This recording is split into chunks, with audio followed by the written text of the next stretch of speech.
Welcome to a Make Your Case video by Philadelphia Legal Assistance.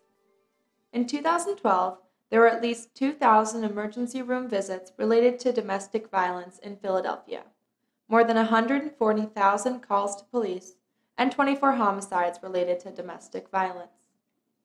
Often, people experiencing domestic violence do not speak out or seek help because they feel like they cannot get away from the situation, especially if they're caring for children and have few resources. In particular, they may be afraid that they or their children will be harmed, that the children will be taken away from them, or that they'll lose financial support and housing. In order to help address these fears, Pennsylvania has made it possible for people to get protection from abuse orders, or PFAs, against people who hurt them. In a PFA, a judge can put conditions in place that can help people achieve independence. First and foremost, a PFA orders your abuser to stop abusing you. If your abuser violates the order, he or she can be found in contempt of the order, and he or she may face criminal penalties. Having a protection from abuse order means that if you call the police about something the other person did, the police will be more likely to respond. A PFA can also protect you by ordering the abuser to surrender any weapons he or she owns to police. Through a PFA, a judge can order your abuser to stay away from you and have no contact with you. This means they cannot approach you or communicate with you, whether in person or electronically, or through other people. They can even be evicted from a home you share. If the PFA says no contact, the person can face charges if they contact you, even if they do not physically harm or threaten you. PFA judges can also enter temporary child support orders.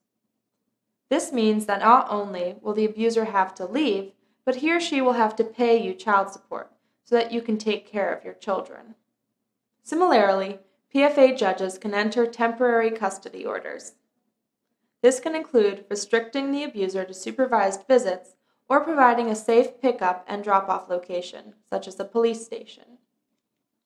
Once you decide you need the protection from a PFA order, you will be required to fill out a petition at family court describing the incident of abuse that prompted you to seek out a PFA, as well as any past incidents of abuse.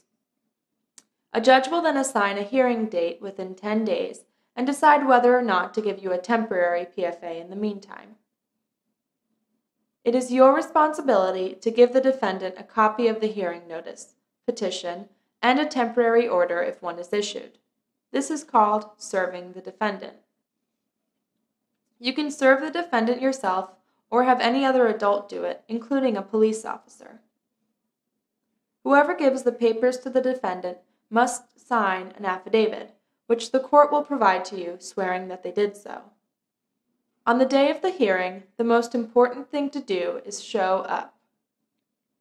If you don't show up for your PFA hearing, the judge will dismiss your petition. That means if you still want a PFA, you'll have to start the process all over again. You must go to the hearing even if you have not been able to serve the defendant.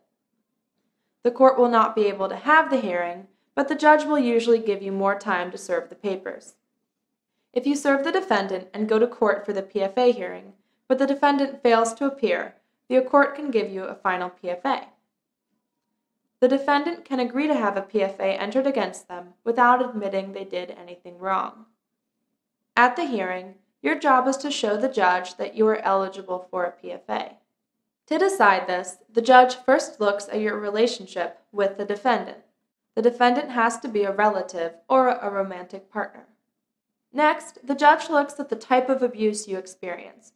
The abuse must involve one of the following: physical harm, sexual assault, threats of physical harm or sexual assault, stalking, abuse of a child, or false imprisonment.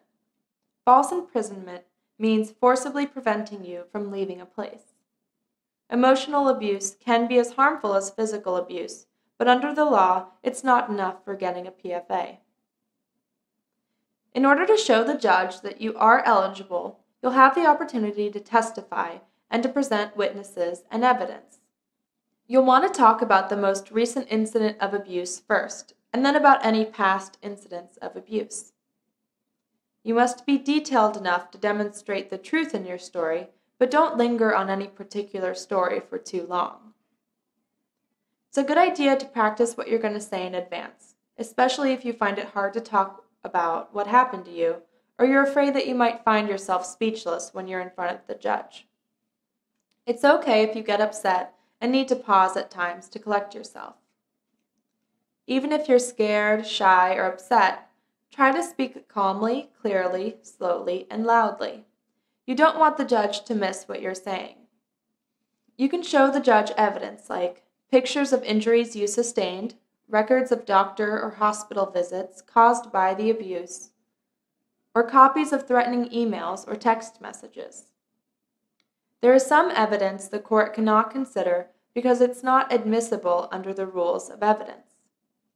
This does not mean that your evidence is not good or that the court thinks you're lying. The court will tell you if you have brought something with you that it cannot accept. If the court does this, don't try to argue with the judge. Just move on.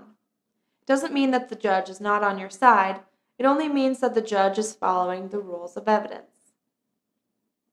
If you want to introduce a photo, make sure the photo is clear and that you have multiple copies, one for you to keep, one to show the other side, and one to give to the judge.